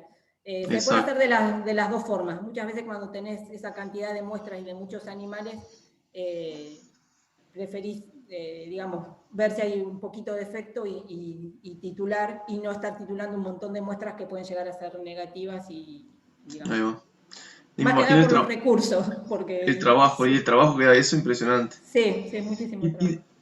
Y después lo otro, Sandra, que quise interpretar así rápidamente durante la clase y no me quedó ninguna, o sea, quise interpretar y no sé exactamente si pude interpretarlo bien o no, es la expresión de los TOLs en esas infecciones, ¿no? O sea, en resumen, porque claro, uno se imagina que la expresión del TOL vendría a ser parte de la respuesta para eliminarlo, digamos, no sería más que para protegerlo.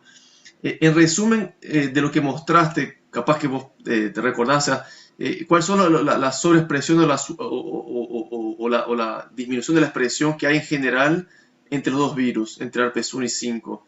O sea, ¿tenés algún patrón que vos digas, bueno, acá lo que se ve es esto en los herpes 1 y esto otro en los herpes 5, que uno puede entender la respuesta? Sí, cuesta mucho a veces cuando son todos experimentos separados después poder juntar todo lo que pasa con un virus y todo lo que pasa con otro. Pero en general, en el herpes 5 tenemos en la infección aguda un aumento en la expresión de TLR3, principalmente en cerebro, TLR7 en la reactivación y TLR8 también, y solamente en ganglio trigémino la única expresión que vimos fue el TLR9 durante la infección aguda. Y el herpes 1 hay aumento en la expresión de algunos de estos, por ejemplo el TLR3 también, pero es mucho el nivel, la magnitud de la expresión es mucho más baja. O sea, con respecto al no infectado aumenta un poquito, pero es mucho más baja. Digamos, y son todos TLR citoplasmáticos, ¿no? Yo no me acuerdo mucho. Son en los endosomas, están, sí, todos los virales están en los endosomas. Buenísimo, la verdad que me quedé súper contento con todo lo que han trabajado en herpes virus, que es de los virus que trabajamos acá y que también trabajamos con el grupo de Brasil, o sea que son grupos en la región que trabajan bastante con estos virus, está bueno esta interacción. Así que bueno, buenísimo. Bueno, si no hay más comentarios o preguntas, estaríamos terminando la clase. Una vez más agradecerte, Sandra, y tu disposición. No, gracias a ustedes. Siempre a las órdenes y respondiendo rápido a las consultas, así que bueno, agradecido y en cualquier momento cuando se termine la pandemia uno pueda interactuar físicamente, además podemos invitarte un día que venga a la facultad nuestra acá en Uruguay o en algún lugar. Bueno, muchísimas gracias a ustedes, realmente bueno, gracias a vos, Sandra, preparar la clase y Y también es Después, si que no los podés, puedo ver a todos, pero... es verdad, eso es una dificultad, pero por lo menos estamos unidos acá en este momento, Sí, de listo. esta Bueno, y forma. cualquier duda que tengan me escriben, no hay problema cuando estén repasando para... Buenísimo. Sandra, te voy a pedir si me puedes pasar el PDF de la clase, que es lo que nosotros después le subimos a la página de Listo. curso para que tenga disponible, Sí, sí. si no te complica. No hay ningún ¿Está? problema, se los paso. A los estudiantes quería decirles que tengo unos mails atrasados para responder, les pido disculpas, pero en estos días, antes del viernes, yo me pongo al día con las consultas que me han hecho, ¿sí? Creo que eso nada más. Si tienen alguna pregunta con respecto a algo, me pueden hacer, y si no, estaríamos terminando y nos veríamos el viernes con otro colega argentino, en este caso de la Universidad de La Plata, Javier Panay. Bueno, bueno, damos por cerrado entonces, que pasen bien y hasta pronto. Muchas gracias. Igualmente, profe, chao. Chao, chao. Igualmente, muchas gracias. Gracias. Chao, chao, gracias a ustedes. Gracias. Gracias.